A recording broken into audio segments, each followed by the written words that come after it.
Fellow Kenyans, before we talk about what I would like us to discuss, there is something here that have been said by Robert Lai, and let me just read it for you before we get into our discussion. This is what Robert was saying, that you come to the streets on 25th, know that the blood will be shed. Overthrowing a legitimate government isn't an easy thing or an easy task. So that is Robert Lai. Of course, we all know very well that Robert Lai has been one of the greatest supporters of this government. Is among the people, one of the people that I normally know that they support this government fully. Yet is in the government. He is also an ODM. So you wonder sometimes, sometimes these things happen, and it reaches a point that you ask yourself that what do people want? What do people want?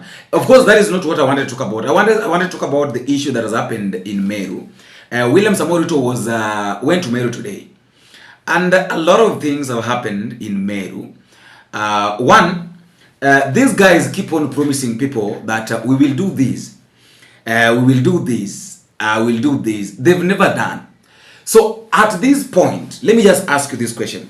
So at this point, we should still believe when the government tells us, or when these people tell us that tutafanya. Are we not out of that docket, or can we just forget about this issue of tumeamua, tumetenga, tutafanya? This issue of tutafanya, I think it ended long time ago. So when someone is telling us, a president himself is telling us that tumetenga ama tumeamua, tumepanga, tutafanya, how many years are remaining?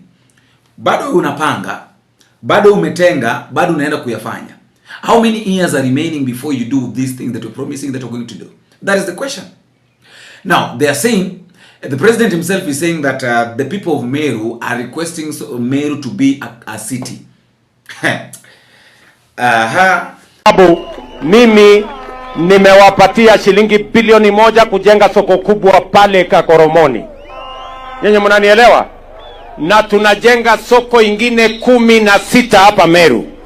Tumewawekea pesa karibu shilingi bilioni 2 ya kujenga soko hapa Meru, kwa sababu hatutaki mazao yenu ya shambani iharibike ama mkose mahali ya kuuza kwa sababu hamuna soko.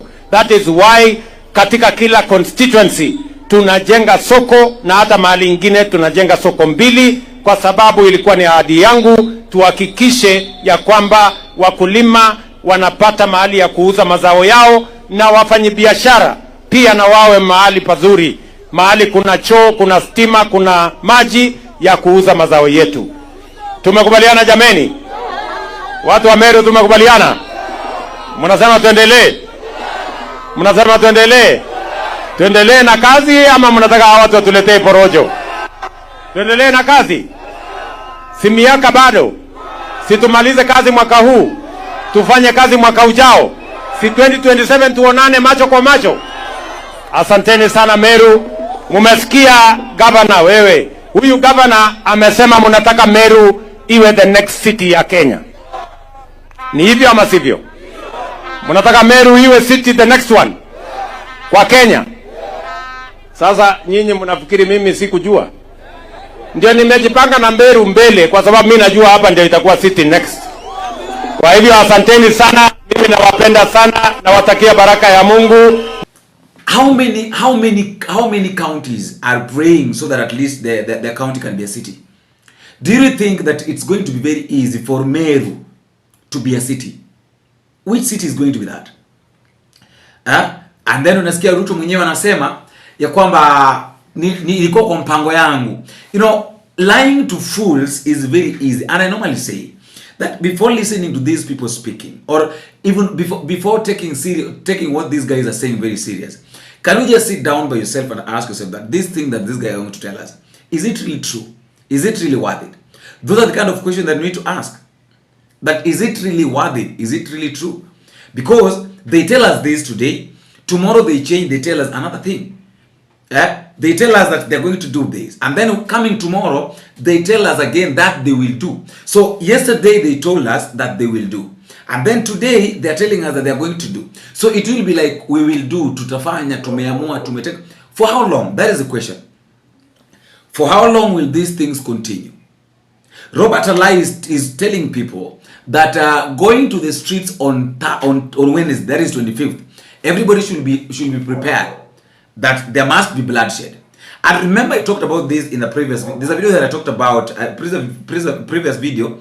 I talked about this thing, and I said that even though people are planning to go on the streets, people need to be very much careful, because we don't know what you're going to encounter. We really don't know what you're going to encounter when you go on the streets. Number one, we don't know what William Ruto is planning with the police. Number two, we don't know what Sakaja is planning with these goons. And number three, we don't know what the police themselves are planning. And even number four, the thieves. Because going on the street, it means that there are a lot of people are going to engage themselves there. They are peaceful protesters. That is one thing we need to understand, that they are going to be peaceful protesters. Those who are going there because they want to protest. And then there are people who are going there because they want to steal. And then there are people who are also going there because they have been paid. So as we prepare to go, what is your intention? Do you really think that it is safe? And I asked this, that do you really think that it is really safe to go on the streets? Going back to William Ruto's tour in MERU, the people of MERU have really surprised me, by the way. And you're hearing William Ruto is saying that he doesn't care, he doesn't fear. He has been in politics, amekuwa kwenye siasa kwa muda, na hakuna chochote ambacho kinaweza kikamshtua. Yani hamna mtu yote ambaye anaweza kumshtua kabisa, hamna. Hizo watu wa MERU, mnataka tuendelee kufanya kazi ama mnataka tuanze kufanya siasa? Tufanye kazi, tusomeshe watoto, tupange hii kilimo, wakulima wapate pesa, ndio tusonge mbele. Hebu nione wala wanasema tuendelee na hiyo kazi. Tumeshakubaliana. Na mimi nataka niwaeleze, mimi nimekuwa kwa siasa siku mingi. Mnanielewa? Nimekuwa kwa hii siasa siku mingi. Na mimi vitisho, mimi siwezi kutishwa na mtu. Ati kutishwa? Hapana, watafute mtu mwingine. Ati na makelele. Ati tuache kazi hii tunafanya, tuende kwa barabara. Sasa mimi nataka niwaulize nyinyi watu wa MERU. Si nyinyi na kura zenu ndio mlinifanya nikawa rais na tukaunda hii serikali pamoja? Si kura yenu ndio iliunda hii serikali? Mnataka hii serikali iwafanyie kazi ama mnataka ifanyie watu wengine? Si wafanyie kazi.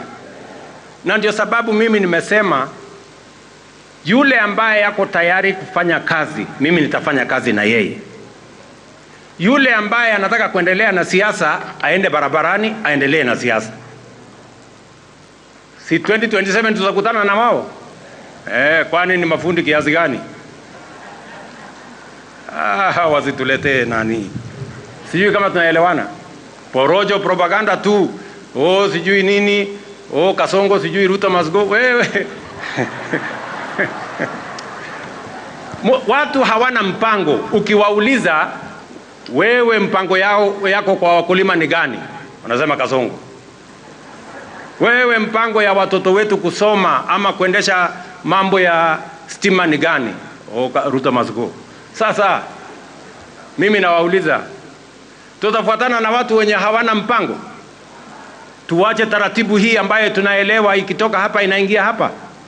So mimi nawaeleza watu wa MERU, mimi nimeamua kama kiongozi wa taifa hii, tutapanga mambo ya maendeleo ya Kenya. Hii Kenya kwa mapenzi ya Mungu tunataka tuhakikisha kwamba tunaibadilisha kwa miradi na mipango ya maendeleo, na tunawaunganisha Wakenya wote. Na ndio sababu tumesema wale hawataki kufanya kazi wanaweza kuendelea na porojo na propaganda na hiyo ingine. Ushaelewa? Ya kwamba yeye ni gwiji, amekuwa kwa siasa kwa muda, na sasa hivi hamna mtu yote ambaye anaweza kumshtua.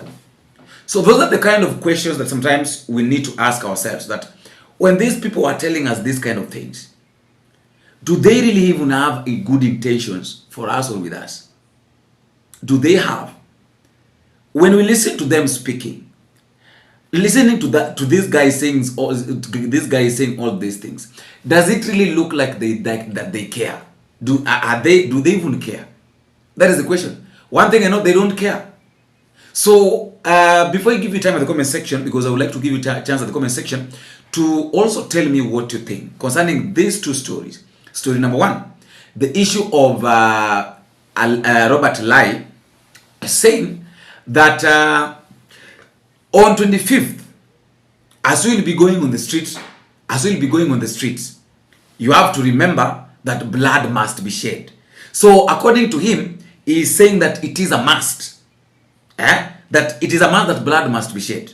And then number two, you hear, and it's like they've prepared themselves that we must kill these people. That is what rang into my mind when I was reading this.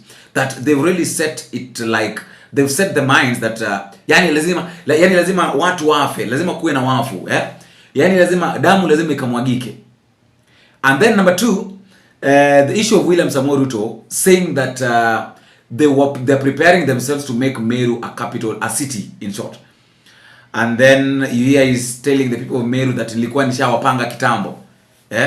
Nilikuwa nishawapanga.